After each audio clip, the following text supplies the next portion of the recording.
dans le prochain épisode de Demain nous appartient. Grâce à Lou, la police réussit à localiser la villa dans laquelle Christophe séquestre Clémentine.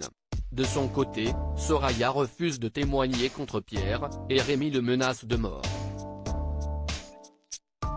Capture d'écran TF1. Attention, les paragraphes qui suivent contiennent des spoilers sur l'épisode de Demain nous appartient diffusé demain soir sur TF1. Si vous ne voulez rien savoir, ne lisez pas ce qui suit. Vendredi 20 septembre dans Demain nous appartient.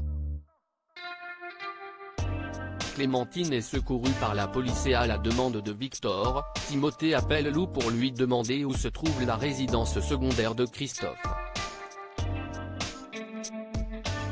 Elle seule est en mesure de le savoir car elle a géré les papiers de succession de son collègue à la mort de son père. À contre-cœur, elle les informe que la villa se trouve dans les hauteurs d'un village à proximité de cette. Victor la remercie, et la police se rend aussitôt à l'adresse indiquée avec une brigade d'intervention. Alex, présent aux côtés d'Aurore, craint que Christophe ne soit abattu en essayant de riposter. Mais en enfonçant la porte de la villa, la police découvre qu'il est déjà trop tard, Christophe s'est suicidé en s'injectant une substance mortelle. Clémentine est libérée et transférée à l'hôpital. À son chevet, Marianne lui demande si elle a subi un rapport sexuel sous la contrainte.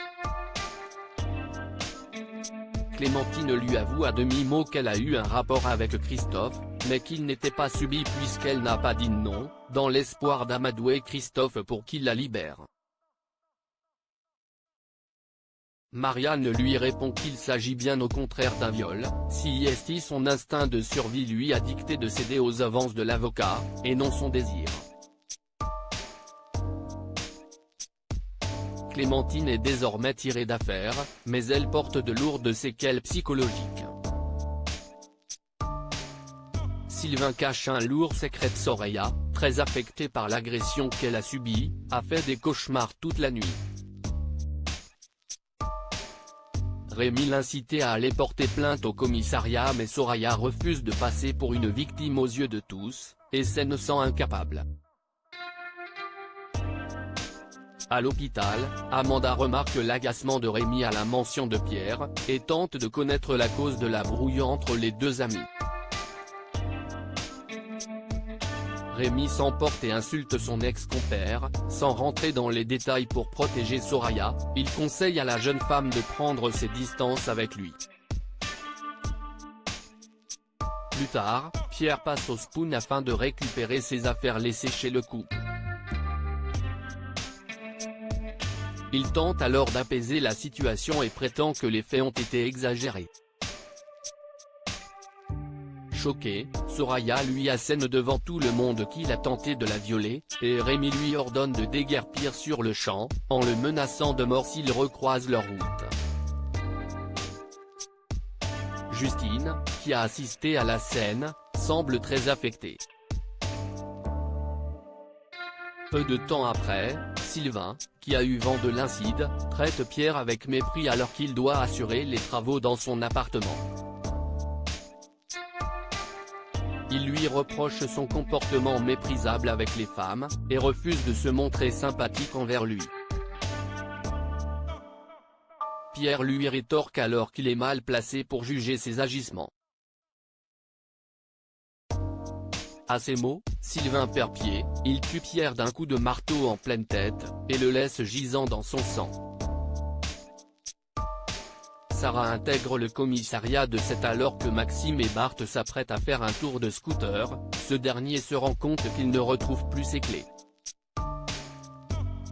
Pendant que les deux amis tentent de forcer l'antivol, ils sont contrôlés par une patrouille de police, et découvrent avec stupeur que l'agent qui leur demande les papiers du véhicule n'est autre que Sarah Reynaud, qui fait son grand retour à Sète. Placée sous la tutelle de Georges, elle fait ses premiers pas au commissariat. Lorsqu'Aurore exprime sa frustration de ne pas pu avoir arrêté Christophe à temps pour le traîner en justice, Sarah se montre au contraire très satisfaite qu'un homme ayant abusé d'une femme soit mort. Aurore, impressionnée par son fort tempérament, Georges lui révèle alors que la mère de la jeune fille était battue par son père, et a fini par le tuer. Ce drame a été décisif pour la jeune fille. Une fois sa première journée de service terminée, Sarah explique en effet à ses amis que le sentiment d'injustice lié à l'incarcération de sa mère a été le motif déclencheur de sa vocation de policière. Elle souhaite désormais tout faire pour éviter que ce type de faille judiciaire se reproduise, et envoyer des sales types comme son père derrière les barreaux.